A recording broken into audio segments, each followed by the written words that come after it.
नमस्कार। आज हम आए हैं एक बहुत ही बेहतरीन विषय की चर्चा को लेकर। आज की चर्चा है अपने बच्चों की मेंटल इम्यूनिटी कैसे बढ़ाएं।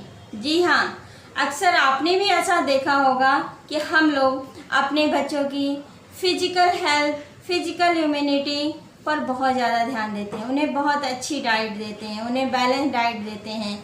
हमेशा ध्यान रखते हैं कि हम अपने बच्चों को ऐसा क्या खिलाएं जिससे उनका फिजिकल स्टैमिना अच्छा बना रहे, उनकी इम्यूनिटी अच्छी रहे, जिससे कि उनको किसी बाहरी डिजीज़ या इन्फेक्शन से लड़ने की पावर मिलती रहे। हमारे बच्चे स्वस्थ रहें, स्वस्थ रहेंगे तभी ज़िंदगी में आगे बढ़ेंगे। जी हाँ, ये तो आप बहुत अच्छा करते हैं, लेकिन क्या आपने कभी इस बात को रियलाइज़ किया है कि फिज़िकल इम्यूनिटी के साथ साथ मेंटल इम्यूनिटी का स्ट्रांग होना भी बच्चों के लिए बहुत ज़्यादा ज़रूरी है? क्योंकि अक्सर ऐसा देखा गया है कि हम सभी की लाइफ में या हमारे बच्चों की लाइफ में ऐसी सिचुएशंस आ जाती हैं कि जब यदि बच्चा मेंटली स्ट्रांग होगा, मेंटली स्टेबल होगा, तभी उस सिचुएशन को, उस चैलेंज को फेस करके उस सिचुएशन से आगे निकल जाएगा, उस सिचुएशन को विन कर लेगा। और यदि बच्चा मेंटली स्ट्रांग नहीं है, उसकी मेंटल इम्यूनिटी अच्छी नहीं है, तो बच्चा उस सिचुएशन के आगे गिव अप कर देगा, हार मान जाएगा। और कई बार तो हम देखते हैं बच्चे अचानक ही बहुत गुस्सा करने लगे, उनका बिहेवियर एकदम से चेंज हो गया है, अचानक ही बहुत ज़्यादा उनमें फ्रस्ट्रेशन बढ़ गई है, उनमें इतना तनाव बढ़ गया है। तनाव के कारण ही कई बार हम देखते हैं कि बच्चे सुसाइडल अटेम्प्ट भी कर डालते हैं। क्यों ना आज से आप लोग ये पढ़ लें कि आप अपने बच्चे की फिजिकल इम्यूनिटी को ध्यान रखने के साथ साथ उसकी मेंटल इम्यूनिटी को बढ़ाए रखने के लिए भी आपको कार्य करने हैं।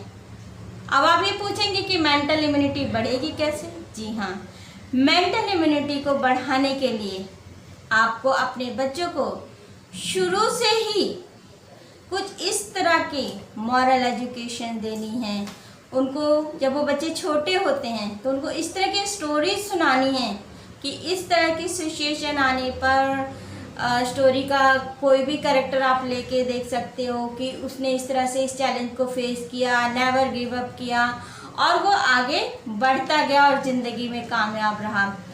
ये तो हो गई स्टार्टिंग छोटे बच्चों को स्टोरी टेलिंग के द्वारा। अब धीरे धीरे बच्चे बड़े होते हैं।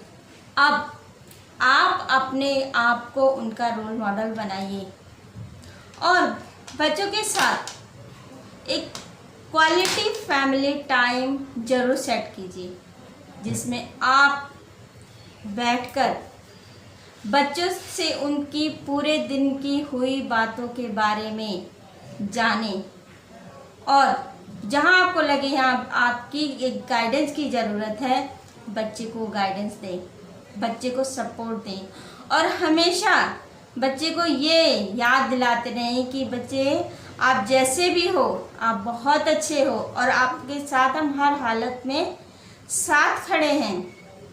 उसे इसके एक संबल देते रहें और साथ में उसको राइट ट्रैक देते रहें और उसको ऑलवेज ये फील कराएं कि वो बहुत कैपेबल है, वो अपनी ज़िंदगी को खूबसूरत बना सकता है, उसमें आपका सपोर्ट सिस्टम खड़ा है उसके साथ।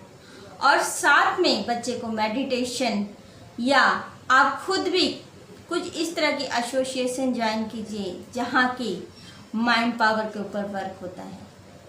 और क्योंकि ज़्यादातर इस तरह की एसोसिएशन में 8 साल से ऊपर के बच्चों को अलाउ होता है ले जाना, बच्चों को भी साथ ले जाइए। वीकली एक सत्संग अटेंड कीजिए, उससे क्या होगा, जो वहाँ पाई गई जानकारियों से बच्चों की मेंटल इम्यूनिटी बढ़ती है और ये जो जानकारी है, ये जो मेंटल संबल उनको मिलता है, वो उनकी ज़िंदगी में काम आता है। किसी भी परेशानी, किसी भी चैलेंज, किसी भी सिचुएशन का सामना करके उस सिचुएशन को विन करने का।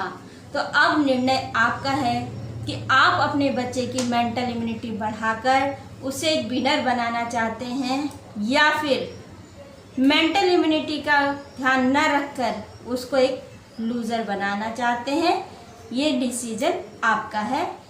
आज मुझे पूरा यकीन है कि आपको ये चर्चा अच्छी लगी होगी, और यदि आपको ये चर्चा अच्छी लगी है तो आप इस चैनल को सब्सक्राइब, शेयर एंड लाइक ज़रूर कीजिएगा।